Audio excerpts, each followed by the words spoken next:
தொடரில் மும்பைக்கு எதிராக சென்னை சூப்பர் கிங்ஸ் இளம் வீரர் ஆயுஷ் மாத்ரேவின் அதிரடி ஆட்டத்தை பார்த்து அவரது உறவினரான சிறுவன் மைதானத்தில் கண்ணீர் சிந்தி நெகிழ்ந்தார். அறிமுக போட்டியில் விளையாடிய 17 வயதே ஆன ஆயுஷ் மாத்ரே 15 பந்துகளில் 32 ரன்கள் அடித்து அசத்தினார். ஆயுஷ் மாத்ரேவின் அதிரடியை அவரது உறவுக்கார சிறுவன் பார்த்து கண்ணீர் சிந்திய நிலையில் இந்த காட்சிகளை சென்னை சூப்பர் கிங்ஸ் அணி பகிர்ந்துள்ளது. ஏமன் நாட்டில் அமெரிக்கா நடத்திய வான் தாக்குதலில் 12 பேர் கொல்லப்பட்டனர். ஹவுதி கட்டுப்பாட்டில் உள்ள பகுதிகளை குறிவைத்து அமெரிக்க ராணுவம் தொடர்ந்து தாக்குதல் நடத்தி வருகிறது.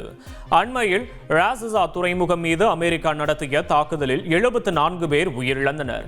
இந்நிலையில் ஃபர்வா என்ற இடத்தில் சந்தை பகுதியில் நடத்தப்பட்ட தாக்குதலில் 12 பேர் உயிரிழந்தனர்.